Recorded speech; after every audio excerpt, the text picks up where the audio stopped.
Hey everybody, welcome back to Let's Play Katawa Shoujo Part 21. And today we continue with Hisao at the Shanghai. Let's read on. As I work, I occasionally mark red circles or underlines onto the photocopy sheets of paper that lie on the table in front of me. Wanting a change of scenery from the library, and to avoid the distractions of the classroom, I decided to make use of the Shanghai for some quiet study time. It ended up being nice and quiet, as expected, and being able to get coffee while I study is a nice bonus. Hanako may have returned to her normal self since she came out of her room, but I've done quite the opposite. Daily routine may have returned to us, but I feel as if I'm a different person. Maybe I'm not. It's only been a few days after all, since I decided I wanted to try and get out of the rut I'd found myself in after my accident.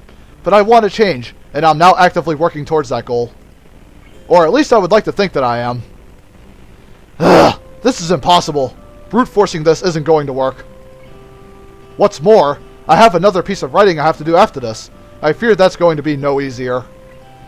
I look up in mild surprise to the source of the tentative voice.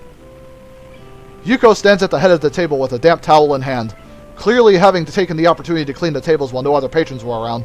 She looks curious, her eyes as much on my work as on me. What's the matter? I was just wondering, what sort of work are you having so much trouble with? Oh, it's just history. I'm fine with science and math, so I'm trying to get my other subjects up to par. Yuuko looks positively delighted at this development. I feel like I just chose the right answer on some big quiz show. Oh, I think I can help you with that. If you don't mind, of course. I briefly considered turning down the offer in order to not cause her too much trouble, but she looks too excited about this for me to do it. It would be mean to shoot her down like that after such a reaction. If you're willing to help, I'd really appreciate it. She claps her hands together and quickly deposits her towel on the counter before returning and taking a seat across from me. I take my notebook off the top of the textbook and hand it over for her to peruse. So you're studying the Edo period. Yeah, I'm not really much good at this though. She takes the textbook and reads a few pages from a random section near the middle for a bit, but the aura of enthusiasm she'd been radiating previously is rapidly sapping away. I'm guessing this isn't the kind of history you were expecting? Unfortunately not. My main area is European history, especially in the classical era. Sorry. She looks a bit downcast, but as she carefully closes the book and lays it back down on the table, her face perks up again. Would you like another cup of coffee? Oh, yeah, sure. I reach forward and get my book back as Yuuko gets up, takes my mug, and slowly walks to the counter to make another brew. As usual, she's absolutely silent as she does this. Every ounce of her concentration is focused on not tripping over or dropping the plain white mug. I take the opportunity to lay back and relax for a bit, the hum of the coffee machine filling the otherwise quiet air. It's small details like that which makes me realize how much I've come to appreciate the little things in life. The peace and quiet of the local town, the discipline and order of Iwanako, the green of the trees that were so rare in my home city, the relaxed pace at which the aging residents live their lives. Everything feels so certain. It's comforting. I could feel myself beginning to nod off when the sound of the mug coming to rest on the table grabs my attention. Seems like it arrived not a moment too soon. Yuuko takes her previous seat once again as I pick myself up and bring a hand around the mug to check its temperature. It's just a little too hot to drink right away, so I blow on it a little. It's a shame you don't like history all that much. I sort of guessed you might be more into science. How so? You've nearly read out the science fiction section of the library already. It wasn't hard to notice. You do have a good point there. Well, what can I say? You've pegged me just about right. You sound like you really take an interest in history, though, especially considering how specific you are about it. Do you study in that area or something? Go on digs overseas? She giggles nervously at the thought. I'd like to visit the Mediterranean sometime and see the old architecture and art for myself, but I don't think I could trust myself to handle such delicate things. I'm saving up to formally study it in university, although I also read up on it whenever I have free time outside of work. So Miki was right about her university aspirations. Considering how she fares as a waitress, a more theoretical path may suit Yuuko better. It's nice to hear that she has some ambitions, though, considering how hard she works. I nod and take a careful sip of my coffee. By now it's cooled to the right temperature, so I begin to drink while keeping an eye on the book below, trying to read it at the same time. A few minutes pass quietly, Yuuko looking out the window and watching the world go by, while I have my coffee and study. A movement catches my eye, and I look up to see Yuuko smiling and waving to someone outside. Following her gaze surprisingly reveals the someone to be Hanako. She is looking at us from the side of the street across from where we are. Her usually all too visible timidity is largely absent, probably thanks to there being so few people around right now. Evidently, she decides to join us, as after a little wave, she gives us a quick glance up and down the street and crosses towards the side that the cafe is on. The familiar doorbell to the Shanghai rings out as Hanako enters and makes her way to the table we're sitting at. Hello. Good afternoon. Hi, Hanako. What's up? Nothing. Just going for a walk, since the weather was nice. Yeah, I get what you mean. I'm glad I decided to study here instead of the library. It's comfortable in here. Thanks to that, better than the sometimes quite stuffy library. I look to Yuuko, who nods in response. It's nice. It's just a shame that summer can't last forever. Oh, wait. Sorry. Would you like a drink? Hanako shakes her head. Thankfully, it's enough to calm Yuuko back down. How are you going with studying? Okay-ish. Oh yeah, have you talked with Lily? I'm interested too. How is she doing? She's enjoying it, I think. I think that's all we're going to get out of her. Being around Yuuko is tensing her up. It would be so nice to travel to Scotland. Green fields, castles, lovely small towns, men in kilts. Interesting history. I can't say I see the appeal of men in kilts myself. It does seem like a picturesque place, though. As we talk, the jingle of the doorbell rings again. Hanako is startled, noticing Yuuko's panicked expression at the prospect that she might leave customers to wait a handful of seconds due to her chatter with us. Yuuko gives us a quick bow, then hastily skitters over and greets the new customers, an elderly man and his wife. I watch her for a bit, craning my head around to get a good view. Hanako is staring at me with her one visible eye. She averts her head in embarrassment as I turn to make eye contact. I was just thinking that it's nice to have ambitions for the future. Yuuko was telling me a little about her university aspirations before. Oh. It's a shame. If she weren't so neurotic and overworked, I think she could really be a really happy person. As much as I'd like to play host to Hanako and entertain her a bit, I do need to study as well. To be honest, I don't think the distraction from Yuuko helped either. Sorry if I'm a bit distracted. I need to try and get this done. Otherwise, I'm going to flunk the history exams pretty hard. I'm left running my hand through my hair in frustration. That letter needs doing as well, once I get back to my dormitory room. I hope I have more luck with that than this. Damn. What with? Oh, I was going to write to Iwanako. Right now, though, this is more important. All I've done is rattle myself. I can't focus on the work in front of me when my stomach is slowly turning at the prospect of actually attempting to write her back after all this time. I force myself to concentrate on the book, picking up my pen once I have a quick sip of coffee. After a few seconds, Hanako stops silently watching me and leans back in her seat, relaxing as much as she ever seems to be able to, looking out the window to pass the time. We stay like this for a long time before leaving for the dormitories together. I'm surprised she had the patience to wait me out. Iwanako's letter lies on my desk beside a blank sheet of lined paper and an unused envelope. The tapping of my pen is the only thing to be heard this late at night. As I feared, my second test for the day turns out to be just as difficult as the first, if not harder. It's been so many months since we even saw each other. Even so, I can still remember what she looked like, what she sounded like, and what she acted like. By now, though, the little details are beginning to slip away. When I first saw her letter, I barely recognized her handwriting at all.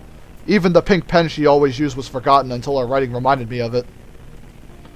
I wonder why she didn't use it for the letter. She used to write everything with it. Maybe she thinks it's too immature now. I should be thinking about myself and about what I want to communicate to her. My mind can't stop concentrating on her, though. On the past we shared before, it was taken away so suddenly. The bright and slightly garish decoration suit her sense of aesthetics. Picking up the letter to take a closer look at it, I give a long sigh. This is the last link binding me to my past. Iwanako didn't suddenly cease to exist when she left my hospital room for the last time, but I needed this letter to remind me of that. I had all those feelings neatly filed away. I felt as if I didn't need them, that I could just begin life completely anew. It was easier that way. In the end, I suppose that was a rather naive thing to think.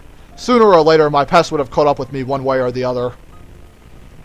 But what am I supposed to say to her? Thank you for bringing me this closure? All the letter did was end the sense of closure I'd previously felt. Try as I might, I can't write so much as a single word down on the paper in front of me. I can't even think of what exactly I want to say. Putting the letter down on top of the blank sheet, I gathered the materials together and filed them away in my drawer. The clunk the desk makes as it closes makes me momentarily tense in frustration before I get up to go grab a drink from the vending machine on the first floor.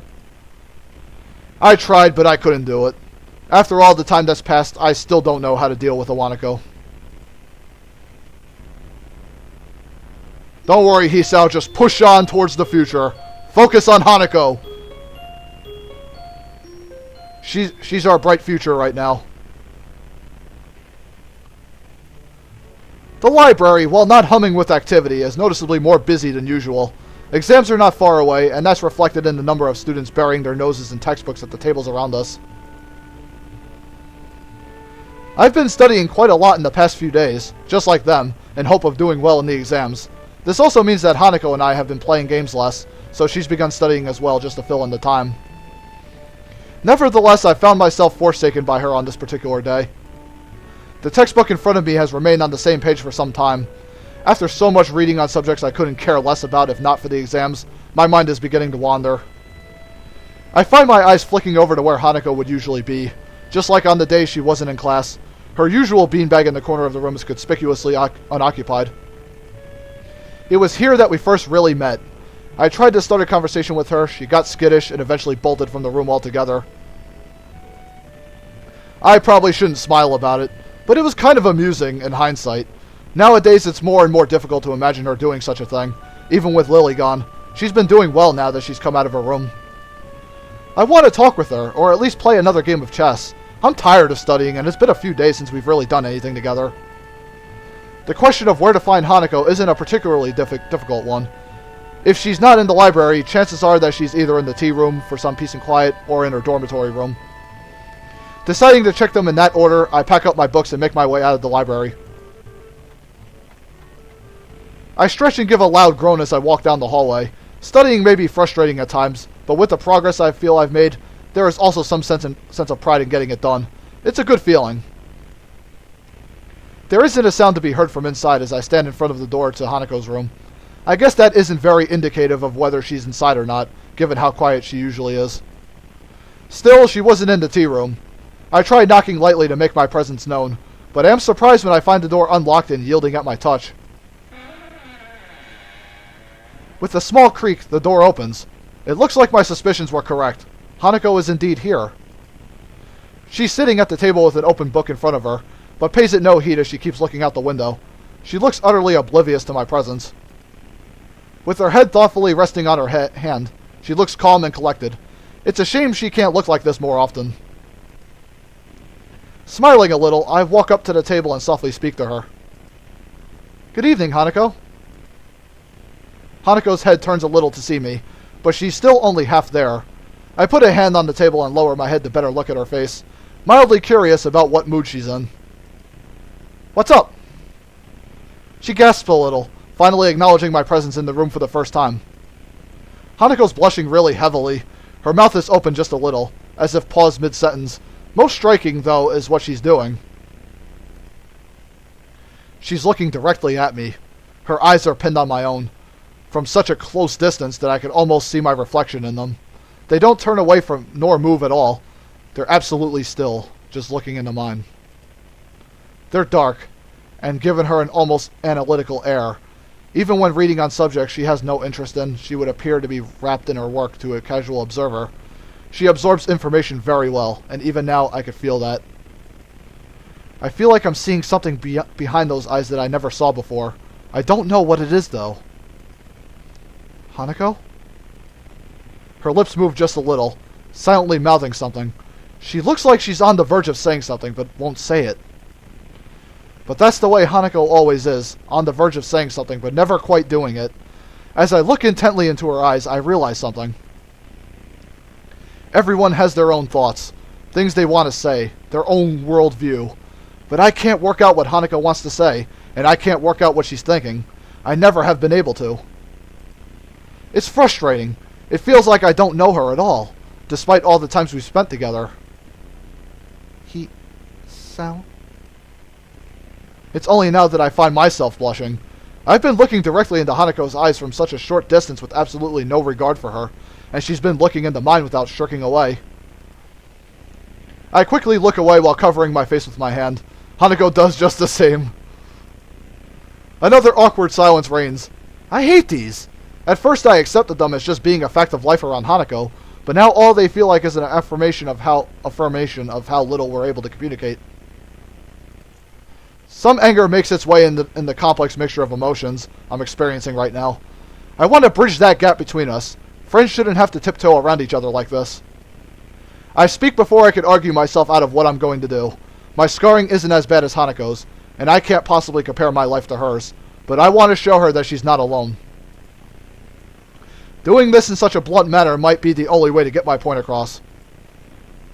Hanako, I want to show you something. I take a deep breath to prepare myself. This could backfire badly, but I feel as if we've come close enough for this to be okay.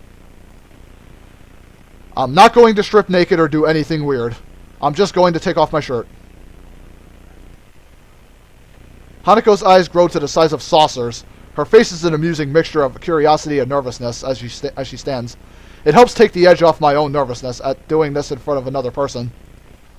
Slowly, with my entire body feeling tense, I unknot my tie and begin to loose the first of my buttons. I'm trying to mentally block out Hanako to make this easier, but it's not really working. As I work my way down, I expect to hear some form of protest from her. She remains silent, though, which just makes this feel even stranger. With the last of my shirt unbuttoned, I take a breath and look at her. Hanako's gaze is fixed on my scarring, as expected, and once I nod to say it's okay, she steps forward and tentatively places her hand on the vertical line running down my chest. The scarring on her hand, a pattern of damaged skin across its surface, contrasts with the single uniform line that makes up mine. Her hand isn't trembling at all, unlike what I predicted. This is the scar from my surgery that followed my heart attack. The surgeons had to cut open my chest to operate on my heart. I never knew. Hanako's words are calmer and softer than usual. The soft feeling of her fingers moving from my scar to my breast makes me hesitate a little before continuing on. You're the first person to see this since I left the hospital.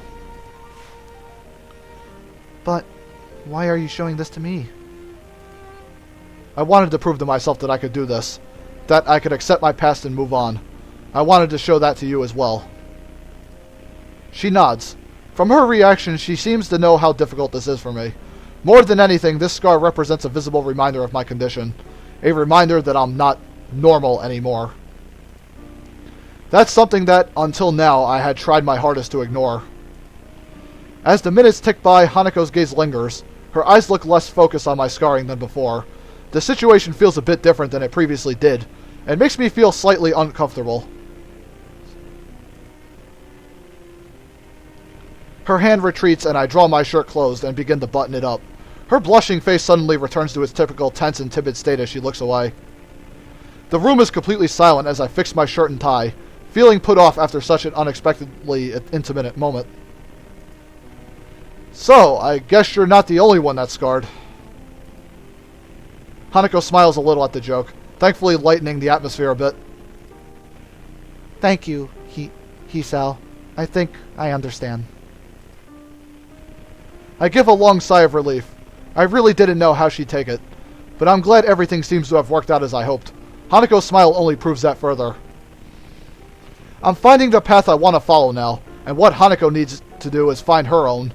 It's something I can't help her with, and it's something that she needs to overcome her past in order to do. Hanako checks her watch. It's getting late by now. Hisao, Yeah, I'd better be going. I'll be thankful for some sleep. It's been a long day after all. Good night, Hanako. Good night. I make my way out of her room and into the hallway, remaining silent as I do so. I think both of us have gone through a few emotions today. Yeah, I'd say he made a pretty good breakthrough. Pretty classy move on Hisao's part, showing his scar and, showing that him and Hanako aren't all that different. The heat of the summertime sun beats down on my sweating brow. Dabbling with a handkerchief doesn't help too much in making me any more comfortable. Giving up on the idea of getting more done today, I stop and lean against one of the overpass fences, resting my bag on the ground. The stores in the town below Iwanako are well stocked and offer enough variety for me to get by, but at least an occasional shopping trip to the city is something that can't really be avoided. I've been here a few times now. The city's layout is getting more familiar, and the nostalgia from its atmosphere is beginning to wear off. I realize that I've begun to wheeze. I sound like an old man that's overexerted himself, and having to connect that to the fact that the source is a bit disturbing. I put a hand on my chest and concentrate for a bit to make sure I haven't gone far enough to cause any further problems. Thankfully, my heart is acting normally. There's no dull pain, and the beating is regular. I'll bet fast-paced as I recover from overdoing things in this kind of heat. I hate my body. It's frustrating to be held back, even more to be held back by a fear of my life being ended when doing something as simple as walking around the city for a while. As I ponder on my health, I feel my pocket vibrating. By the time my phone's begun to ring, my hand is already fishing for it. Boy, I can barely make out the phone. A glance at the screen shows a caller number I don't recognize. Strange. Shrugging, I press the button to answer the call and bring the phone to my ear. Hello, Hisao Nakai speaking. The sound of a couple of short breaths can be heard, but no actual speech is forthcoming. Hello? Hisao? It's Hanako. Her voice is really easy to place, even if I've never heard it over a phone before. Hanako? Sorry, I wasn't expecting you to call. What's up?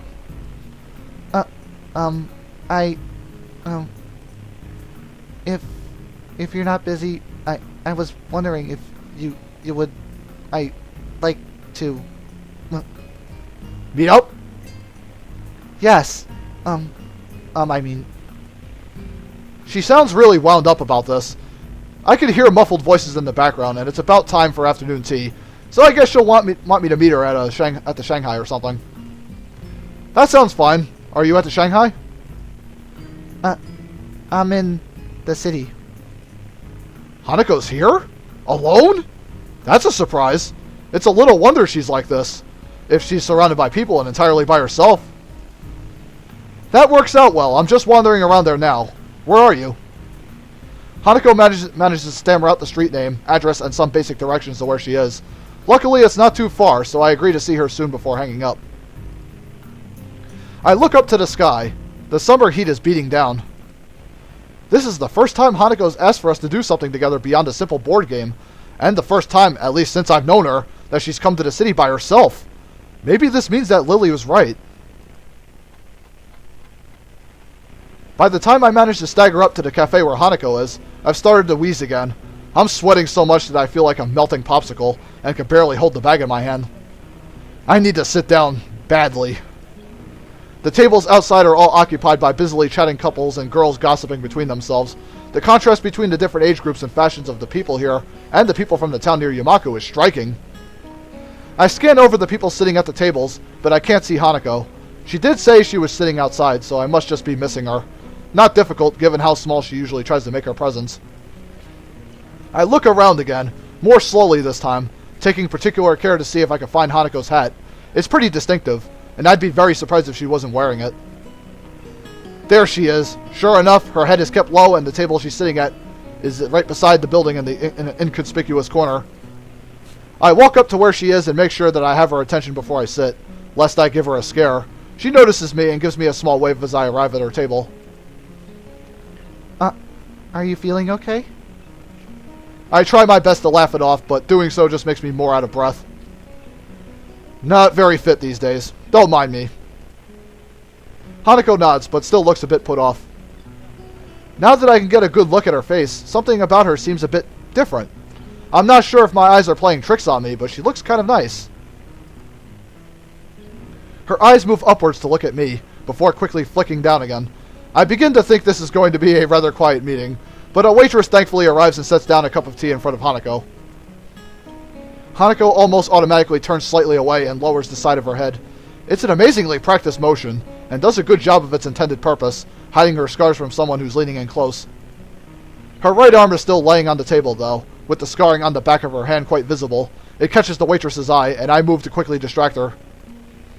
"Excuse me, may I place an order?" The waitress nods and gives me a couple of seconds to look at the menu. "Could I have a mango smoothie, please?" She gives a nod before almost enthusiastically bouncing inside. Everything is so different in the city, in more ways than one. Hanako looks back up towards me and adjusts her hat a little.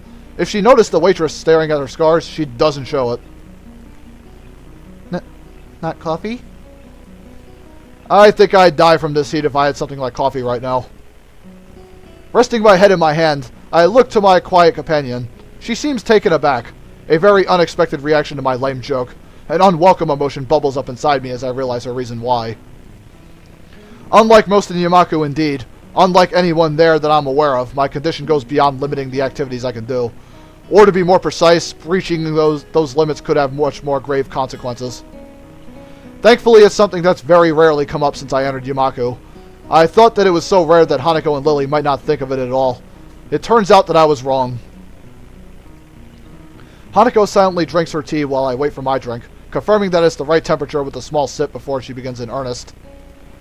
I feel guilty for being the cause of an uncomfortable silence, since in the past I've been kind of hard on Hanako for those. Eventually, the same waitress as before bounces up, handing me my drink. I gather change from my pocket and drop it into her waiting hand before she goes off to attend to another customer.